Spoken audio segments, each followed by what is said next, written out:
고맙습니다.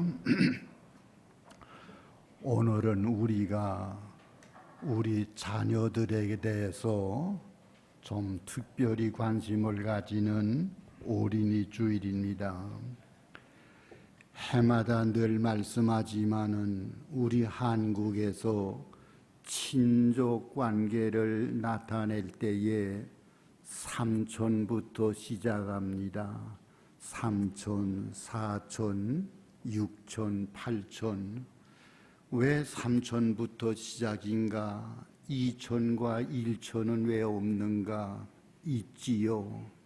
이촌은 형제간을 말하고 일촌은 부자지간을 말합니다. 형제지간인 이촌부터는 벌써 시기가 있습니다. 그러나 부모와 자식 간의 일촌 간에는 시기가 없습니다. 내 자녀가 나보다 잘 될 때에 배 아파하는 부모는 하나도 없습니다. 다 내 자손이 나보다 잘 되기를 원합니다. 성경에 부모님 때문에 자식이 복받은 경우가 많이 나오는데 그 중에 오늘 대표가 모세의 부모입니다. 히브리서 11장 23절에 믿음으로 모세가 낳았을 때에 그 부모가 아름다운 아이임을 보고 석 달 동안 숨겨 임금의 명령을 무서워 아니했다. 어린아이 모세는 부모님의 믿음 때문에 복을 받게 됐다는 겁니다. 핏덩어리가 무슨 믿음이 있습니까? 순전히 부모님의 믿음 때문에. 근데 한 가지 특색은 모세가 태어날 때에는 히브리 아이들에게 대해서는 자녀 교육의 최악의 환경의 때입니다. 역사 이래 모세가 태어났을 때만큼 자녀 교육의 최악의 환경은 없습니다. 왜요? 그때는 히브리 남자가 태어나자마자 바로의 명령으로 나일강에 갖다 돈짐받아야 됩니다. 교육이고 따질 것도 없어요. 히브리 사람의 아들이 태어나면 당장 나일강에 갖다 던지니 자녀 교육이고 이거 할 것 없습니다.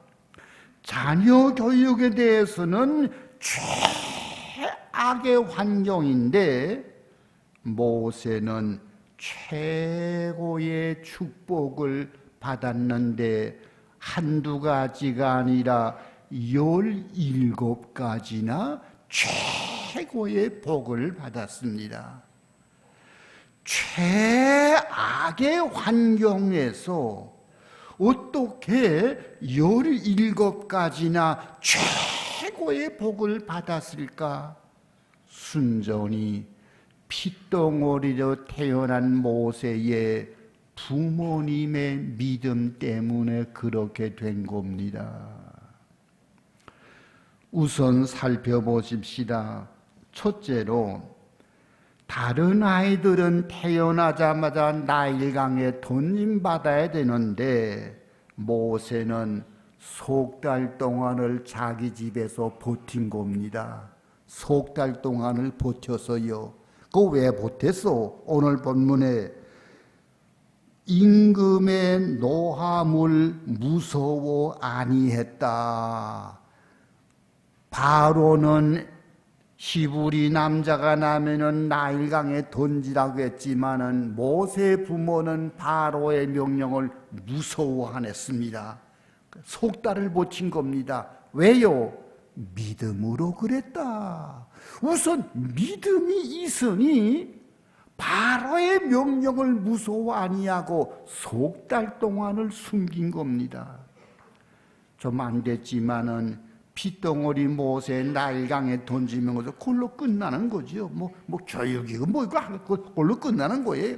한데 모세는 부모님의 믿음 때문에 나일강에 던지라는 바로의 명령을 무서워 안 했기 때문에 속달을 고친 겁니다. 둘째로, 나일강에 갖다 갈대 상자에 놨지만은 나중에 말씀하겠지만은 나일강이 뭐 시골 강이 아닙니다. 아주 넓습니다. 그 넓은 갈대밭에 모세를 갖다 놨는데 뭐 누가 돌보겠습니까? 안 할 말로 4-5일이 지내면 갓난아기가 굶어 죽지 별 수 있습니까? 그건 별 수 없어요. 4-5일만 그대로 지내면 모세는 굶어 죽을 겁니다. 셋째로, 혹시나 만에 하나 다른 사람이 모세의 나일강으로 지나가다가 모세를 보았을 때는 뭐 어른의 마음으로 차마 젖먹이를 강에 던지진 못할 망정 돌보지는 못합니다. 왜요? 돌보다가는 바로는 히브리 남자는 강에 던지라고 했는데 왕의 명령을 오겠다가는 내가 큰일 납니다. 안 할 말로 애굽의 경찰이나 혼병에 들켰다면은 당장 나일강이지요. 뭐 그런 일이 없다고 누가 보장합니까? 경찰이나 혼병에 들키면은 당장 나일강입니다. 다섯째로, 바로의 딸이 목욕하러 나오되 왜 하필이면 모세가 있는 그 자리에 나왔겠습니까? 여러분, 이걸 간단하게 생각하면 안 됩니다. 나일강이 애굽의 저 산골짜기에서 흘러내려올 때는 그 산골짜기니까 아주 급하게 물이 흘러내려오다가 나일강이 지중해로 빠질 때는 지중해는 평야니까 한 줄로 내려오던 나일강이 지중해에 빠질 때는 평야니까 강이 한 서너 갈래로 갈라집니다. 그래서 이 삼각형을 이루어요. 그래서 우리 지리학상으로 이거를 삼각주라고 하지요. 그 삼각주의 대표적인 강이 바로 나일강입니다. 산골짜기에서 한 줄기로 흘러내려던 강이 지중해에 빠질 때는 서너 갈래로 갈라집니다. 그 갈라지는 갈래마다 전부 다 갈대밭입니다. 제가 성지순례 갈 때 나일강 가봤는데 그 한 갈래 갈대밭이 아무리 작게 잡아도 한 2kg 이상씩 됩니다. 2kg 이상씩 갈대밭이요. 난 6.25 사변 때 북한에서 산에서 옥새밭에 숨어 있었는데 난 겪었습니다. 옥새밭이 있는데 1m 앞이 안 보입니다. 1m 앞이 안 보여요. 나일강의 파파에로스라는 풀은 옥새보다 좀 더 높습니다. 그 갈대밭이 무성한데 1m 앞이 안 보입니다. 모세가 그 갈래가 갈라진 갈래 가운데 어느 갈래에 있었는지 그건 모르겠어요. 한데 왜 하필이면 바로의 공주가 갈래가 있는 그 갈대밭에 왜 하필이면 모세가 있는 그 자리에 목욕하러 갔습니까? 그것도 아무리 그 갈대밭에 갔다 할지라도 1m 앞이 안 보이는데 왜 하필이면 공주가 1m 이하로 그 바로 모세가 있는 갈대상자 바로 그 자리에 갔겠습니까? 이건 도저히 인간적으로 이해 안 됩니다. 소경 문고리 잡기련이 이렇게 정확하게 잡을 수가 있습니까? 그런데 나일강에 갈 때 공주 혼자 간 거 아니지요. 시녀들이 같이 갔습니다. 만일에 공주가 발견하기 전에 시녀들이 먼저 발견했다면은 최대로 인심 써도 물에 던지지는 않겠지요. 하나 시녀들은 바로의 시녀들입니다. 왕의 명령인데 아마 시녀들이 발견했더라면은 그냥 두던가 안 그러면 당장 바다에 던질 겁니다. 왕의 명령이니까. 그런데 시녀들이 보기 전에 바로의 공주가 그걸 먼저 보았습니다. 바로의 공주가 먼저 봤는데 자기 아버지는 히브리 남자는 다 강에 던지라, 아버지의 명령입니다. 그 딸이 아버지의 명령을 어기고 모세를 강에 던지지 않아서요. 던지지 않을 뿐더러 출애굽기 2장에 보면은 바로의 공주가 모세를 불쌍히 여겼다. 불쌍히 여겼다. 이거 있을 수 있는 겁니까? 내 아버지가 명령 내리기를 히브리 사람의 아들이 낳고는 전부 강가에 집어 던지라. 내 아버지의 명령인데 그 딸인 공주가 죽이지 않을 뿐더러 불쌍히 여겨서요. 그 기회를 놓치지 아니하고 모세의 누이가 공주 앞에 왔습니다. 공주님, 내가 이 아이를 위해서 유모를 하나 구해드릴까요? 이게 말이 됩니까? 히브리 여자는 애굽에서 종살이합니다. 종살이하는 히브리 여자인데 상대방은 애굽의 공주입니다. 계급의 차이가 땅과 하늘 차이예요. 그런데 어떻게 감히 종인 모세 누이가 공주 앞에 가서 내가 이 아이를 위해서 유모를 하나 구해드릴까요? 이런 용기가 어디서 났습니까? 이러한 지혜가 어디에서 생깁니까? 그때 공주가 바로의 누나의 말을 듣고 공주요 종의 딸입니다. 한데 도무지 대화도 안 되겠는데 공주가 그래? 그러면 너 하나 유모를 구해오라.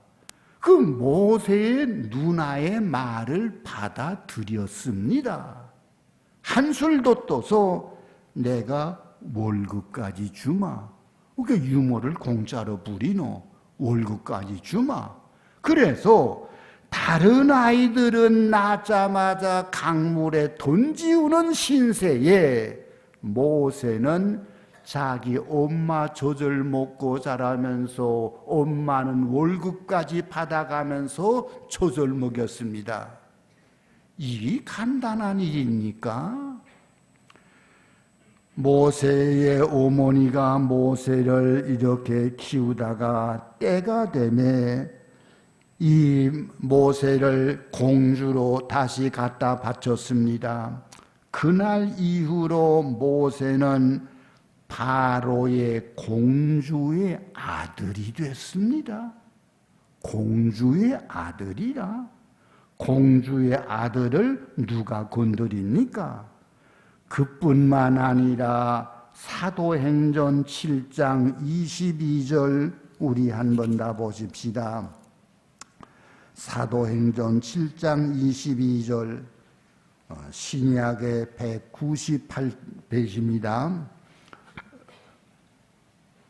다른 아이들은 태어나자마자 나일강에 던짐받는데 모세는 22절에 모세가 애굽의 학수를 다 배웠다. 애굽의 학수를 다 배웠다. 애굽 나라에서 가르치는 교육은 모세가 안 배운 것이 없습니다. 우리 사람이 한 가지 전공하기도 힘든데 당시 모세는 애굽에서 가르치는 모든 학문을 다 배웠습니다. 다른 아이들은 태어나자마자 나일강 직행입니다. 그래가지고 다 배우노니 말에 능한 자가 됐습니다. 이 말에 능했다는 건 물론 말도 잘하겠지만은 학문적인 변론이겠지요. 애굽 나라에서 학적인 변론에서 모세를 당해낼 사람이 없습니다. 어떠한 학문에도 모세의 학문을 당해낼 사람이 없습니다. 말만이 아니라 행사까지 능했습니다. 행사. 애굽 나라에서 어느 사람도 못하는 일을 모세는 척척 해냅니다. 글쎄 이런 말까지 해서 될런지 모르겠지만 나는 노태우가 대통령 할 때에 경제를 좀 잘해보려고 한국의 경제학에서 최고 권위자인 조순씨를 경제기획부 장관으로 모셨습니다. 그런데 부동산 값이 배로 올라가서요. 난 그때 가슴에 와닿는 게 저 자리에 모세를 갖다 놓으면 해결될 건데 참 안타깝구나. 그 노태우 씨가 한국의 경제를 잡아보려고 한국의 경제학의 최고 권위자인 조순 씨를 경제기획부 장관으로 모셔놨더니 한 달 사이에 부동산 값이 배로 올라가서 난 그때 안타까웠던 게 저 자리에 모세를 갖다 놓으면 될 터인데 참 안타까웠습니다. 애굽에서 어느 누구도 해내지 못하는 일을 모세만 갖다 대면 척척 해결됩니다. 행사가 다 능해요. 게다가 히브리 11장 다시 가십시다. 히브리 11장 24절에 히브리 11장 25절이군요. 도리어 하나님의 백성과 함께 고난받기를 잠시 죄악의 낙을 누리는 것보다 낙을 누렸다. 모세는 공주의 아들로서 애굽에서 최고의 낙을 누렸습니다. 마음 아프지만은 다른 갓난 애들은 나자마자 나일강 직행인데 모세는 최고의 낙을 누렸고 26절에 그리스도를 위하여 받는 모욕을 애굽의 모든 보화보다 더 큰 재물로 여겼다. 공주의 아들로서 애굽에서 보화와 재물을 있는 대로 누렸습니다. 몇 해 동안 40세까지 40년 동안 이게 보통 축복입니까? 여러분 이거 예사롭게 생각할 일이 아닙니다. 당시 애굽 나라에서 히브리 남자로 태어나면은 마음 아프지만은 100%가 나일강 행입니다. 그런데 자녀 교육에 있어서 최악의 환경 속에 태어난 모세인데 최상의 복을 받으되 17가지나. 핏덩어리 모세가 무슨 믿음이 있습니까? 이렇게 된 거는 순전히 히브리서 11장 23절은 말하기를 부모님의 믿음 때문에, 부모님의 믿음 때문에. 여러분 오늘 이 책에 기록된 모세의 이야기, 이거 소설책 이야기요? 동화책이요? 만화책이요? 역사적인 사실이 기록된 책입니다. 이 역사적인 사실이 기록된 책은 말하기를 모세가 태어났을 때의 자녀 교육에는 최악의 환경이었지만은 모세가 17가지나 최상의 복을 받았다. 왜? 모세의 부모님의 믿음 때문에. 저는 모세의 부모님의 믿음 하면은 주눅이 듭니다. 내가 어떻게 모세 부모님 같은 사람 될 수 있을까 하면서도 그렇게 되려고 노력까지 못할 거야 뭐 있는가? 그 욕심 가집니다. 노력이가 왜 못해? 내가 감히 모세 부모같이 그러한 믿음을 가진 데는 좀 힘들겠지만은 그러한 믿음을 가져보려고 노력까지 못할 필요야 뭐 있습니까? 이 자리에 계시는 예수동교회 모든 부모님들 다 여러분의 자녀들이 여러분보다 잘 되기를 원하지요. 나도 그렇습니다. 모세의 부모님만한 믿음을 가질 자신이 없습니까? 그렇게 가져보려고 노력까지 못할 거야 뭐 있습니까?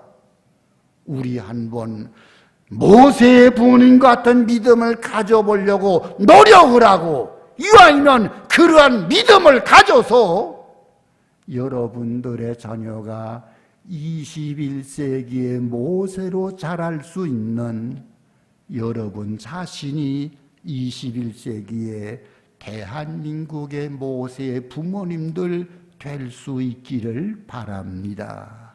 기도하십시다.